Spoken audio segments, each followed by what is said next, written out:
नमस्कार दोस्तों, Perth test में टीम इंडिया की जीत के बाद से लगातार ये चर्चा हो रही थी और सवाल उठ रहे थे कि क्या एडिलेड टेस्ट में कप्तान रोहित शर्मा के वापसी के बाद ओपनिंग जोड़ी में बदलाव करना चाहिए, क्या रोहित को ही ओपनिंग के लिए वापस लौटना चाहिए।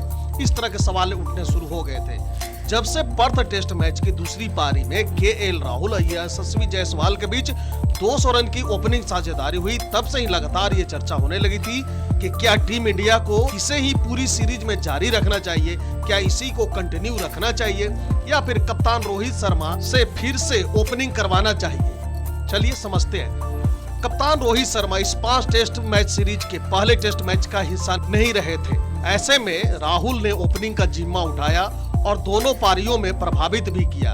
राहुल और यशस्वी जायसवाल के जोड़ी ने पहले टेस्ट के दोनों पारियों में ओपनिंग किया, जिसमें पहले पारी में यशस्वी जायसवाल तो फेल रहे थे, लेकिन दूसरी पारी में इन दोनों ने मिलकर 200 रन की साझेदारी की। इसके बाद से ही कई पूर्व क्रिकेटर्स और फैंस ये सुझाव दे चुके हैं कि रोहित को ओपनिंग के बजाय तीसरे नंबर या मिडिल ऑर्डर पर आना चाहिए।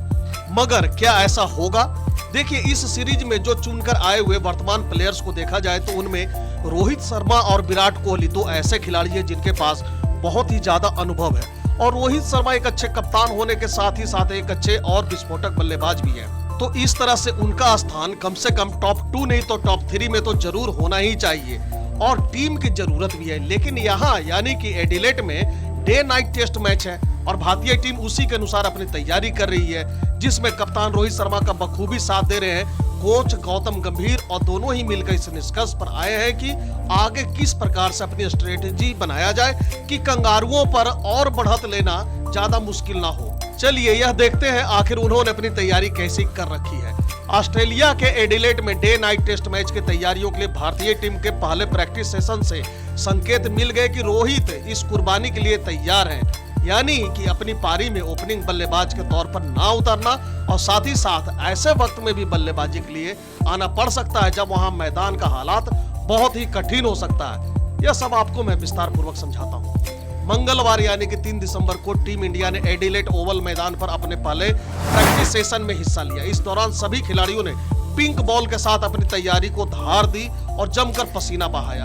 पहले टेस्ट से बाहर रहने वाले प्राइम मिनिस्टर 11 के खिलाफ प्रैक्टिस मैच में सिर्फ 11 गेंद खेलकर आउट होने वाले कप्तान रोहित शर्मा ने भी लंबा वक्त प्रैक्टिस नेट्स में गुजारा। इस दौरान उन्होंने थ्रो डाउन एक्सपर्ट से लेकर टीम के तेज गेंदबाजों का डटकर सामना किया और धीरे धीरे अच्छी लय में नजर भी आए। इस नेट्स सेशन में रोहित की बल्लेबाजी तो सधी हुई दिखी ही थी, जिसने वहां मौजूद फैंस को खुश किया। लेकिन इसका दूसरा पहलू ज्यादा अहम है, जिसने एडिलेड टेस्ट में रोहित की बैटिंग पोजीशन को लेकर संकेत दे दिए। रिपोर्ट्स के मुताबिक टीम इंडिया जब बैटिंग के लिए उतरी तो सभी बल्लेबाज जोड़ियों में अलग अलग नेट्स में गए। इस दौरान जायसवाल और राहुल एक नेट में थे, जिससे ओपनिंग जोड़ी के बरकरार रहने पर मुहर लगती दिखी। फिर शुभमन गिल और विराट कोहली भी एक साथ एक नेट में गए, जो ये बताने के लिए काफी था कि तीसरे और चौथे नंबर पर इन दोनों बल्लेबाजों को पोजीशन से कोई छेड़छाड़ नहीं होगी। वहीं कप्तान रोहित के साथ बैटिंग के लिए आए ऋषभ पंत यानी 5वें और 6ठे नंबर के बल्लेबाज। ये संकेत भर ही काफी था कि रोहित और कोच गौतम गंभीर ने कप्तान की बैटिंग पोजीशन में बदलाव को मंजूरी दे दी है। रोहित ने टीम की खातिर अपनी जगह छोड़ी है, लेकिन इसके बदले उन्होंने एक बड़ा चैलेंज लिया है जो आसान नहीं होने वाला। असल में रोहित अगर 5वें नंबर पर आते हैं तो उनको संघर्ष करना पड़ सकता है। इस पोजीशन का रोहित का रिकॉर्ड अच्छा नहीं है। 2019 में टेस्ट ओपनर बनने से पहले रोहित मिडिल ऑर्डर में 5वें और 6ठे नंबर पर ही बैटिंग कर रहे थे, लेकिन कोई खास सफलता उन्हें नहीं मिल पा रही थी। 5वें नंबर पर रोहित ने 16 पारियों में सिर्फ 29.13 की औसत से 437 रन ही बनाए हैं। उनके बल्ले से 3 अर्धशतक निकले हैं।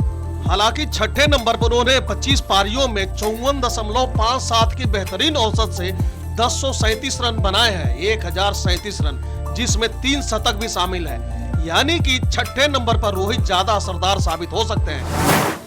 मगर डे नाइट टेस्ट में एक समस्या और भी है जो 5वें या 6ठे नंबर पर रिकॉर्ड से परे ज्यादा बड़ी चुनौती पेश कर सकती है। डे नाइट टेस्ट के पहले ही दिन अगर टीम इंडिया बैटिंग करती है और दूसरे सेशन तक वो 2-3 विकेट गंवाती है, तो ऐसे में मिडिल ऑर्डर को बैटिंग के लिए आना होगा। दूसरे सेशन का उस वक्त चल रहा होगा जिसे डे नाइट टेस्ट में बैटिंग के लिए सबसे मुश्किल माना जाता है, यानी कि ट्विन लाइट, यानी कि शाम का वो वक्त जब उजाला और अंधेरा एक दूसरे में मिलने लगते हैं। इस दौरान पिंक बॉल को देखना ज्यादा मुश्किल होता है। यानी रोहित ने टीम की खातिर अपने लिए दोहरा चैलेंज स्वीकार किया है। रोहित के लिए दोहरा चैलेंज का मतलब अब आप समझ गए होंगे कि एक तो उन्होंने ओपनिंग से अपने आप को दरकिनार किया, क्योंकि भैया टीम पहले जरूरी है। वो देख रहे हैं कि जो पोजीशन जिसके लिए सूट बैठ रहा हो पहले से, उसी को फिर से आजमाया जाए। और दूसरी तरफ ये खुद 5वां या 6ठे नंबर पर बैटिंग करने के लिए आने के लिए तैयार हो गए हैं, जो कि डे नाइट टेस्ट मैच में पिंक बॉल से उस वक्त खेलना एक बहुत बड़ा चैलेंज होता है। तो देखते हैं कि आने वाले वक्त में, यानी कि जब टेस्ट मैच स्टार्ट होगा तो उस वक्त ही पता चल पाएगा कि यह चैलेंज रोहित के लिए कैसा रहता है। तो दोस्तों फिलहाल के लिए इस वीडियो में इतना ही। Thank you for watching.